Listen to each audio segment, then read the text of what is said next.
G'day, my name's Dave Winnel, and today I'm making another Ableton Live / APC40 video for you all to watch. It's basically just a quick video going through the different effects and control features that I've got set up inside Ableton. Okay, so here's my Ableton Live screen set up. Now you can see I've got all the songs loaded in here already, and you can see I've color coded them all. So that colour goes with the musical colour key, which I've got set up over here. So I know that all the blues are in the same key, all the greens are in the same key, and I know that if I just work down the page in this colour scheme, then every song is going to mix in key. So it's quite an easy system to follow once I've got it set up. It's just a lot of work to do before the set, but once DJing, it's a very easy system. Now you can notice that deck 1 and deck 2 and 3 and 4 have the same songs in them. The reason is because I got different cue points set up. So you can see that this track, Weakness, I've got the cue point set up at 17 bars, so that's half a minute in. So there it is there. And then on track 4, I've got the same song, except this time the cue point is at 81 bars. Just in case I can skip all this part of the song just by jumping straight into there. And you can see there it's nice and smooth, it all works in beat and all in bar, and I've just jumped 2 minutes without the crowd even knowing. So it's pretty handy to have all that set up. The next channel I've got set up is Percussive Loops. So I've got lots of loops down there ripped from songs and other bits and pieces. Then the next two I've got acapellas set up. So you can see that I've got all the acapellas there from lots of songs, loads of songs.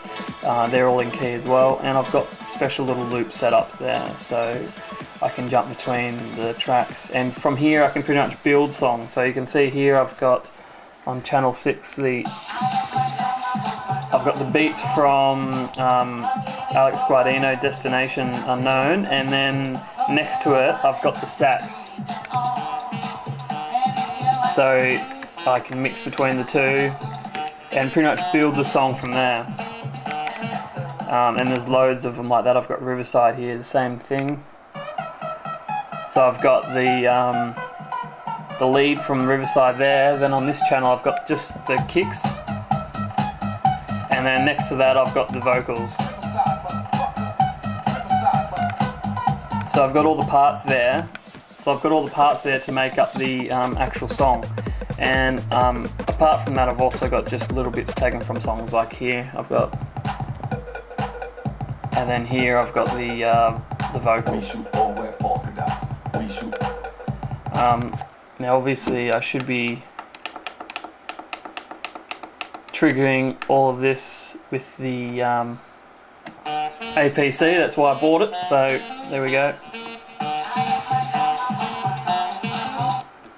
The next thing I should show you is what I've got set up on each channel. I've got loads of effects all set up. So the first one here is this little instrument device which puts all the effects in one little unit, and then I can assign knobs to these macros which then come up on the APC.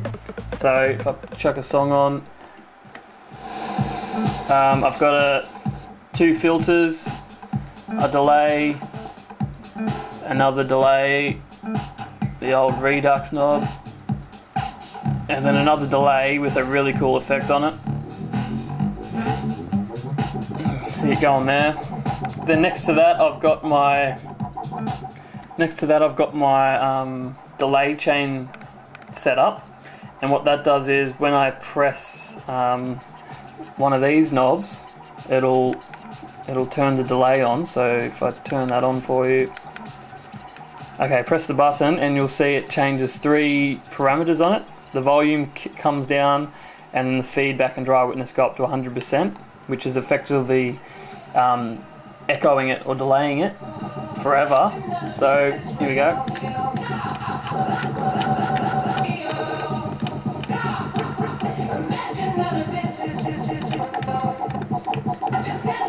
So that's a really cool effect to try out for yourself. The next thing I've got set up is just a utility, and I've got the dB set to 5%.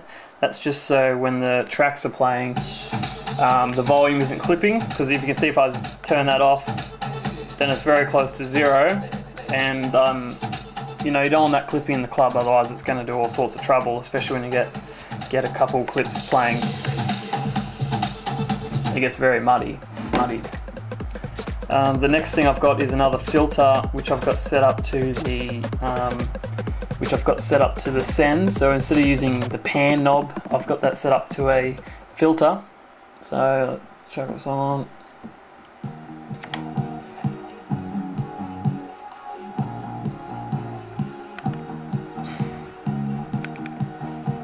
So you can see the filters going up there. I've also got the resonance to go up with it, and when you also move the knob, the on and off comes on. So you can see it's off there and then on. The reason is because the filter does change the sound even when it's right down the bottom here. So you've got to remember to have it off and only turn it on when you're using it. So you can see it's on there because it's up, but as soon as it's back down at the bottom, the filter's cut off, so it's not changing the sound at all. You can see on the master channel here, I've got a limiter and another utility which is just turning the volume up.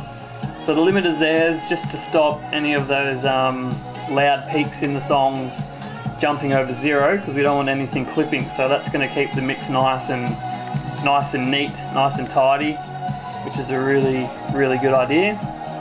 A few other things I've got set up here is I've changed the Q level knob to the tempo. So you can see when I move that knob, the tempo is going down and then back up again to wherever I want to sit it. I've also got looping on the vocals separate to the beats. So you can see here I've got the vocals and the beat loops, so I can have a vocal on. I can be looping that, and then over the top of that I can be chucking a kick, and then I can sidechain that vocal.